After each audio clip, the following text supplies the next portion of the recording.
এবার বাংলাদেশের রাজনীতি নিয়ে চাঞ্চল্যকর তথ্য দিল পিনাকি ভট্টাচার্য। বিপদে পড়তে চলেছেন ডক্টর ইউনূস এবং সমন্বয়করা। শেখ হাসিনার দেশে আসবেন, বিস্তারিত রয়েছে ভিডিওতে, আপনারা দেখতে থাকুন। সবার বস এই মুহূর্তে হচ্ছে আপনার পিনাকি ভট্টাচার্য।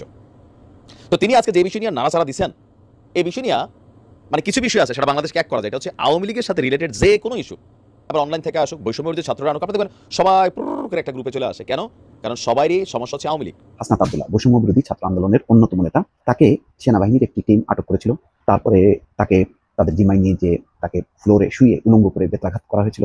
আকাশে সচল হয়েছে, ওনার পাঙ্খা গজাইছে ইন্ডিয়ার সচিব নিয়ম বহির্ভূতভাবে ক্যান্টনমেন্টে যাইয়া যখন দেখা করছে, তারপর থেকে গত বুধবার সে খালেদা জিয়ার সাথে গেছে দেখা করতে। আমি যে প্রথম থেকে বলে আসতেছি যে এই ওয়াকার এটা ইন্ডিয়ান মাল, যখন বলেছি সিসির মতো একটা প্রো ইন্ডিয়ান সরকার বসাইতে চায়, তখন সবাই আরে রে করে আসছিল। আসসালামু আলাইকুম সম্মানিত দর্শক, আজকের ভিডিওটি অত্যন্ত গুরুত্বপূর্ণ, আপনারা ভিডিওটি সম্পূর্ণ দেখবেন। সম্মানিত দর্শক মণ্ডলী, বাংলাদেশে কোথায় কি হচ্ছে আপনারা শুনলে রীতিমতো অবাক হয়ে যাবেন। আজকের এই ভিডিওর কিছু শিরোনাম এবং থাম্বনেল থেকে হয়তো আপনারা ইতিমধ্যে বুঝে গেছেন আজকের এই ভিডিওটি কি নিয়ে। দর্শক মণ্ডলী, আমি বেশি কথা বাড়াবো না, সরাসরি মূল ভিডিওতে চলে যাব। আপনারা মনোযোগ সহকারে ভিডিওতে একটি লাইক দিয়ে ধারাবাহিকভাবে ভিডিওগুলো দেখতে থাকুন। একজন অন্যতম মূল হোতা, শুধুমাত্র কন্টেন্ট বানানোর মধ্যে তারা সীমাবদ্ধ ছিল না। 5ই আগস্টের আগে এই শেখ হাসিনার সরকারের পতনের জন্য অনলাইনে অফলাইনে তারা নানান ধরনের ভূমিকা রেখেছেন। আপনারা অনেকে দেখেছেন যে 4ই আগস্ট আসিফ নজরুলের সাথে তাদের প্ল্যান হচ্ছিল কোথায় কিভাবে হবে, মানে এর আগে থেকে তারা ধারাবাহিকভাবে। আবার আমেরিকাতে যে শাহেদ আলম বলছে যে 5ই আগস্টের আগে তারা প্রতিদিন ভিডিও কলে কথা বলতেন, কনফারেন্স করতেন, কিভাবে আন্দোলনকে বেগবান করা যায়, পেছন থেকে কিন্তু অনেক খেলা চলছে। তো এই মুহূর্তে অনলাইন কিংদের মধ্যে নন পলিটিক্যাল অবস্থান থেকে যারা সবচেয়ে বেশি আওয়ামী লীগ বিরোধী, তাদের মধ্যে হচ্ছে ডক্টর পিনাকি এবং সাংবাদিক ইলিয়াস কনকসারা সহ। তবে এদের সবার বস এই মুহূর্তে হচ্ছে আপনার পিনাকি ভট্টাচার্য। তো তিনি আজকে যে বিষয় নিয়ে নাড়াচাড়া দিচ্ছেন, এই বিষয় নিয়ে মানে কিছু বিষয় আছে সেটা বাংলাদেশকে এক করা যায়। এটা হচ্ছে আওয়ামী লীগের সাথে রিলেটেড যে কোনো ইস্যু, আবার অনলাইন থেকে আসুক, বৈষম্য যে ছাত্ররা আনুক, আপনি দেখবেন সবাই করে একটা গ্রুপে চলে আসে। কেন? কারণ সবারই সমস্যা হচ্ছে আওয়ামী লীগ। এখন আওয়ামী লীগের বাইরে নতুন সমস্যা কিন্তু দেশে তৈরি হতে যাচ্ছে এক দল আরেক দলের সাথে। বাট এমনি যত বিভাজিত হোক, যখন আওয়ামী লীগের কোনো ইস্যু আসে আপনি দেখবেন সবাই একটা টিম হয়ে যায়। কারণ কি? চাহে কুচবি হোক, আওয়ামী লীগ নেই, বিষয়টা এরকমই হয়ে গেছে। আচ্ছা, এখন কি আসছে আপনার সংবিধান পরিবর্তন থেকে রাষ্ট্রপতি পরিবর্তন, অনেক কিছুতেই এই ডক্টর পিনাকির বা প্রথম আলো ডেইলি স্টারের সামনে জিয়াফত অনেক কিছু কিন্তু করার চেষ্টা করছেন। দিন শেষে নতুন আরেকটা লারা দিচ্ছেন। বঙ্গবন্ধু শেখ মুজিব মেডিকেল ইউনিভার্সিটি, এটার নাম বদলানোর দাবি করে বসেছেন পিনাকি ভট্টাচার্য। তিনি ভিডিওটি প্রকাশ করার পর বা তার যে বক্তব্য আসছে এরপরে এটা আপনার যথেষ্ট ভাইরাল হয়ে গেছে, কারণ ইস্যুটা বঙ্গবন্ধুর সাথে জড়িত।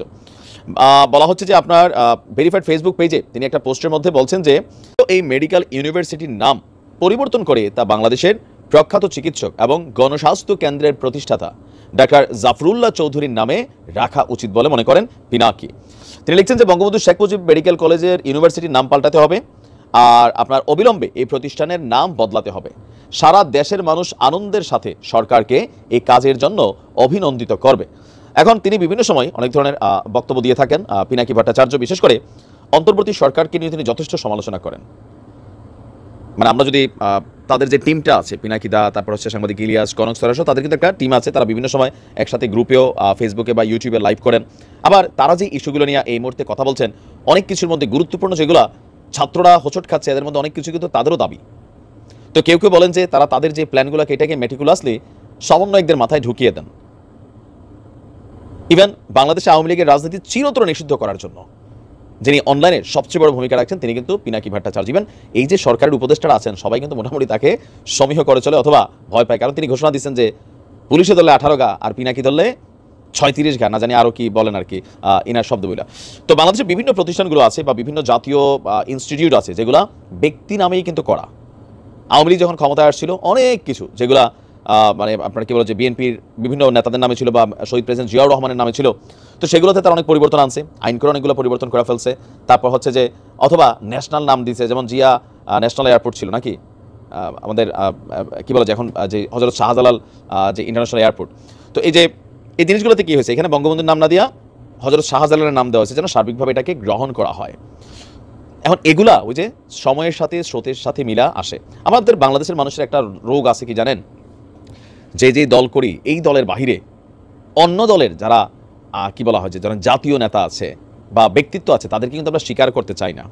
1971 থেকে 53 বছর পরও প্রত্যেকটা দল মনে করে আমার দলের যিনি নেতা আছেন তিনিই বড়, এই দেশে যা হবে সব আমার দলের নেতার নামে হইতে হবে, ক্ষমতায় যদি আমরা যাই অন্য দলের নেতার নামে যা আছে সব পরিবর্তন করতে হবে। এটা আওয়ামী লীগ কিন্তু করছে, অতীত এগুলো হয়েছে, এটা আজকে নতুন না। এখন আপনার কি মনে হয় যে এরকম কয়টা প্রতিষ্ঠানের নাম বদলানো যাবে? আবার এগুলো বদলানোর পরে অদূর ভবিষ্যতে আওয়ামী লীগ আসলে কি এগুলো রাখবে, নাকি আবার বদলাই ফেলবে? বা বিএনপি কয়েকদিন পরে নির্বাচিত হয়ে আসলে জিয়াউর রহমানের নামে অনেক প্রতিষ্ঠান ছিল, সেগুলোকে পরিবর্তন করেছে, তারা কি সেটাকে আবার পুনরায় ফিরে আনবে, নাকি যেমনি আছে এমনি রাখতে দিবে, নাকি ন্যাশনাল কোনো নাম দিবে? দেখা যাক। এখন এই লড়াতে আওয়ামী লীগের নেতাকর্মীরা প্রচুর খেপছে, আর বাকি যারা আছেন মানে আওয়ামী লীগ বিরোধী শক্তি, তারা সবাই বিষয়টাকে বলছেন ইয়েস, রাইট ডিসিশন দাদা। এখন তার এই আহ্বান আমার ধারণা এটা সরকার মেনে নেবে, কারণ এতে কোনো বিভাজিত কোনো বক্তব্যটা বিএনপিও হিসেবে জামাতও হিসেবে বৈষম্য বিরোধী তো হবেই। সুতরাং এটাতে সরকারের জন্য কোনো ভেজাল নাই এই কাজটা করতে। তবে আওয়ামী লীগ বিষয় নিয়ে যথেষ্ট নাখোশ, তারা তাদের অবস্থান থেকে কমেন্ট। দর্শক, একটা খবর নিশ্চয়ই আপনারা শুনেছেন, সেটি সোশ্যাল মিডিয়ার কল্যাণে, এবং এটি নিয়ে ব্যাপকভাবে আলোচনা আছে। খবরটি রীতিমতো ভাইরাল হয়েছে। সেটি হচ্ছে হাসনাত আব্দুল্লাহ, বৈষম্য বিরোধী ছাত্র আন্দোলনের অন্যতম নেতা। তাকে সেনাবাহিনীর একটি টিম আটক করেছিল। তারপরে তাকে তাদের জিম্মায় নিয়ে যে তাকে ফ্লোরে শুয়ে উলঙ্গ করে বেত্রাঘাত করা হয়েছিল। তারপর 5 ঘন্টা পরে ছেড়ে দেওয়া হয়, এবং এই ছেড়ে দেওয়ার জন্য ডক্টর আসিফ নজরুলের নেতৃত্বে 4 জন উপদেষ্টা এবং ঢাকা বিশ্ববিদ্যালয়ের 3 জন জামাতপন্থী শিক্ষক মিলে সেনা প্রধানের কাছে ধর্ণা দেয়। তারপরে হাসনাতকে ছেড়ে দেওয়া হয়। এই খবরটা কিন্তু ব্যাপকভাবে প্রচার হয়েছে। কিন্তু ঘটনাটা কি সত্য? খবরটা কি সত্য? সমকালের একটি রিপোর্ট, সমন্বয়ক হাসনাত আব্দুল্লাহর সেনাবাহিনীর হাতে গ্রেপ্তারের খবরটি ভুয়া। কেন ভুয়া? এখানে কেউ কেউ বলছেন যে ব্রেকিং নিউজ, সমন্বয়ক হাসনাত আব্দুল্লাহ গ্রেপ্তার, বিস্তারিত কমেন্টে। আরেকটি বলা হয়েছে সমন্বয়ক হাসনাত আব্দুল্লাহ সেনাবাহিনীর হাতে গ্রেপ্তার। কি ঘটনাটা কি আসলে আমরা একটু শুনি যে রিপোর্টে কি বলা হচ্ছে। বলা হচ্ছে বৈষম্য বিরোধী ছাত্র আন্দোলনের আহ্বায়ক হাসনাত আব্দুল্লাহ সেনাবাহিনীর হাতে বৃহস্পতিবার সন্ধ্যায় গ্রেপ্তার হয়েছেন বলে দাবি করে সামাজিক যোগাযোগ মাধ্যমে প্রচার করা হচ্ছে। রিউমার স্ক্যানার টিমের অনুসন্ধানে বলা হচ্ছে এই খবরটি ভুয়া। নকিব আশরাফ নামে এক ব্যক্তি ফেসবুকে লিখেছেন, হাসনাতকে সন্ধ্যা 6টায় আটক করে ঢাকা সেনানিবাসে এনে দীর্ঘ 5 ঘন্টা পর ছেড়ে দেওয়া হয়েছে। ডক্টর আসিফ নজরুলের নেতৃত্বে 4 জন উপদেষ্টা এবং ঢাকা বিশ্ববিদ্যালয়ের 3 জন জামাতপন্থী শিক্ষক মিলে সেনাপ্রধানের কাছে হাসনাতের মুক্তির বিষয়ে করজোড়ে অনুরোধ করার পর তাদেরকে মুক্ত করে নিয়ে আসেন। নকিব দাবি করেন, ছেড়ে দেওয়ার আগে হাসনাতকে উলঙ্গ করে 2 ঘন্টা উপর করে ফ্লোরে শুয়ে রেখে বেত্রাঘাত করা হয়। রিউমার স্ক্যানারের বক্তব্য কি বলছে? রিউমার স্ক্যানার টিমের অনুসন্ধানে বলা হচ্ছে সমন্বয়ক হাসনাত আব্দুল্লাহ সেনাবাহিনীর হাতে গতকাল সন্ধ্যায় গ্রেপ্তার হয়েছেন শীর্ষক দাবিটি সঠিক নয়, বরং সে সময় হাসনাত কুমিল্লার দেবিদ্বারে একটি অনুষ্ঠানে উপস্থিত ছিলেন। এছাড়া সকাল থেকে কুমিল্লাতেই অবস্থান করছিলেন তিনি। এ বিষয়ে অনুসন্ধানে দেখা যায় ফেসবুকের উক্ত দাবির কতিপয় পোস্টে একটি ব্লগ পোস্টের লিঙ্ক সূত্র হিসেবে দেওয়া হয়েছে। রিউমার স্ক্যানারের বিশ্লেষণে একটি কোড নম্বর দেওয়া আছে। এই নামের ব্লগ স্পটের বিনামূল্যের ডোমেইনের একটি সাইটটি একটি ভুইফোর সাইট বলে প্রতীয়মান হয়।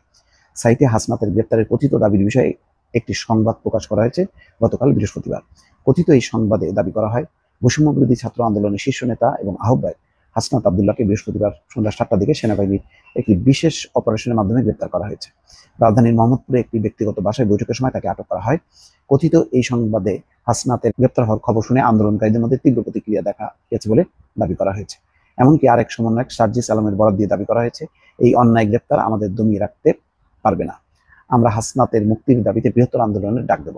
দাবিটির বিষয়ে অনুসন্ধানে কিওয়ার্ড সার্চ করে গণমাধ্যমে প্রকাশিত একাধিক প্রতিবেদন থেকে জানা যায়, বৃহস্পতিবার সন্ধ্যায় কুমিল্লার দেবিদ্বার উপজেলার সদরে একটি রেস্তোরাঁয় জাতীয় নাগরিক কমিটি আয়োজিত মত বিনিময় সভায় প্রধান অতিথি হিসেবে উপস্থিত ছিলেন হাসনাত আব্দুল্লাহ। এই সময় তিনি বক্তব্য দেন। এর আগে সকালে দেবিদ্বার সরকারি রিয়াজউদ্দিন পাইলট মডেল উচ্চ বিদ্যালয়ে আয়োজিত অবসরপ্রাপ্ত সহকারী প্রধান শিক্ষক মোহাম্মদ আব্দুল সবুর এবং সহকারী শিক্ষক জামাল মোহাম্মদ কবিরকে দেওয়া এক বিদায়ী সম্বর্ধনা অনুষ্ঠানে বিদ্যালয়ের প্রাক্তন শিক্ষার্থী হিসেবে হাসনাত আব্দুল্লাহ বক্তব্য দেন।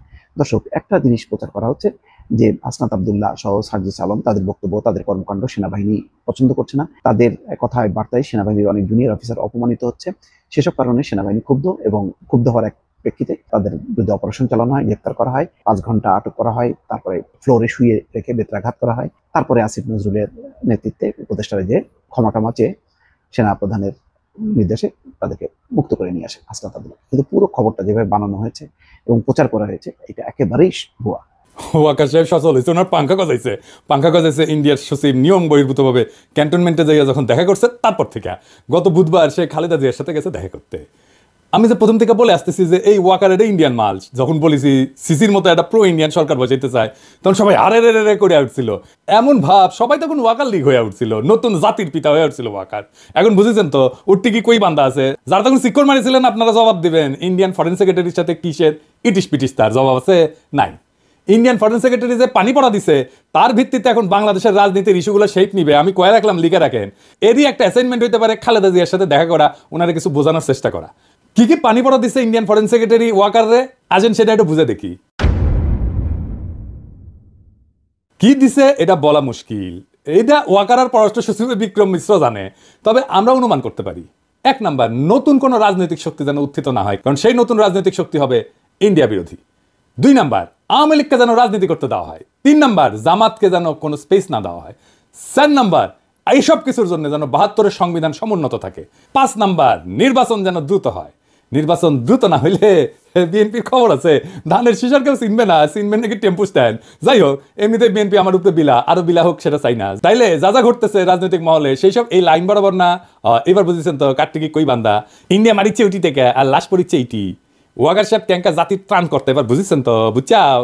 এবার আসেন সংবিধান নিয়ে আলাপ করি। 72-এর সংবিধানের মধ্যে কি পাইছে বিএনপি, এটা রাখাই লাগবি। একটা রিল দেখেছিলাম ফেসবুকে, গুতাইতে গুতাইতে, যে মায়ের কাছে এক মাইয়া নিয়ে আসছে, তো কইছে যে এটা আমার বউ, তো মা কইছে কি আছে এর মধ্যে, তো পোলা কয় ওর মধ্যে তো নাতি আছে। দেখেন। ওমা, মা, হ্যাঁ বলছি আমি বিয়ে করেছি, এইটা তোমার বৌমা। এই মেয়ে হবে আমার বাড়ির বউ? কি আছে এই মেয়ের মধ্যে? ওর মধ্যে তোমার নাতি আছে। ইনকা ওই 72-এর সংবিধানের মধ্যে কি আছে দেখি, কোন ভালোবাসায় বিএনপি কি ঢুকাইছে এর মধ্যে, হাঙ্গারে দেখা দরকার, তাই না? আসেন দেখি। বিএনপি 72-এর সংবিধান থাকুক, এটা তো চায়, তাই না? তো মির্জা আব্বাস কইছে যে ওনার নাকি কষ্ট লাগে এই সংবিধানকে যখন বাদ দেওয়া লাগে। শহীদের রক্তের দিয়ে লেখা যে সংবিধান, সেই সংবিধানকে যখন কবর দেওয়ার কথা বলা হয় তখন কিন্তু আমাদের কষ্ট লাগে।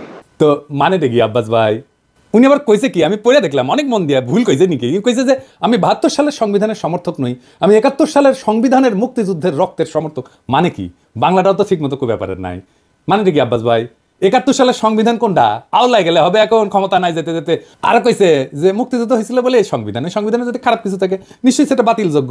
ওই সংবিধানে যদি খারাপ কিছু থাকে নিশ্চয়ই সেটা বাতিলযোগ্য। তো আব্বাস ভাই, কি খারাপ জিনিস আছে সংবিধানে? আপনি তো কইছেন যদি থাকে, তাহলে কি খারাপ জিনিস আছে সেটা বলেন, কি বাতিল করবেন সেটা বলেন। আমরা তো মনে করি 1 মণ সংবিধান, দুধের মধ্যে 1 ফোঁটা সোনা পড়েছে, পুরাটাই নষ্ট। তা আপনি বাদ দিবেন কি? পুরাটাই তো নষ্ট। একটা রাজনৈতিক দল হিসেবে আপনাদের তো বলতে হবে সংবিধানে খারাপ কি আছে। বলছেন, কখনো বলেন নাই। ওইটুকু কাজ তো করবেন না। ওই কাজ করার না আছে হ্যাডম, না আছে ইচ্ছা। সংবিধান সম্পর্কে আপনাদের ক্রিটিক্যাল পজিশন কি? নাই তো। তাই আপনারা এটা বদলাবেন না। অবশ্যই ক্ষমতা গেলে বদলানোর মতো সংখ্যাগরিষ্ঠতা তো আপনাদের থাকবে না। লিখে দেখেন, কয়ে দিলাম আজকে। না না, আমাদের বদদত না আর কি। আপনারা প্রত্যেকদিন নিশ্চিত করিচ্ছেন যে আপনাদের ভোট কমে। আপনাদের ভোটের মুরগি আপনি লেজে কাটবেন না গলায় কাটবেন সেটা আপনাদের ব্যাপার, কিন্তু আপনাদের বলতে হবে আপনারা কি বদলাবেন সংবিধানের। না বললে নির্বাচনে যাইতে পারবেন না। নির্বাচনে যাইয়া দেখেন কোন কিসিমের সমালোচনা শুনেন আমাদের কাছ থেকে টের পাইবেন। তখন ভাইবেন না আপনাদের ভোট দেওয়ার জন্য বসে আছে সবাই, না ওই দিন বাগে খাইছে। কেন আপনাদের ভোট বাগে খাইতেছে সেটা আমি আলাপ করবনি, দেখাই দিমুনি কেন আপনার। সম্মানিত দর্শক, আপনারা বিস্তারিত ভিডিওতে দেখতে পারলেন চাঞ্চল্যকর তথ্য, বর্তমান দেশের রাজনৈতিক অবস্থা নিয়ে কিছু গুরুত্বপূর্ণ আলোচনা, গুরুত্বপূর্ণ তথ্য। দর্শক মণ্ডলী, এই সম্পর্কে আপনারা কি বলতে চান? এই দেশের সাধারণ নাগরিক হিসেবে আপনারা কি বলতে চান? আপনাদের গুরুত্বপূর্ণ মতামত ভিডিওর কমেন্ট বক্সে অবশ্যই ঝটপট জানিয়ে দিবেন। দেখা হবে আবার নতুন কোনো ভিডিও নিয়ে। সবাই সুস্থ থাকবেন, ভালো থাকবেন, আল্লাহ হাফেজ।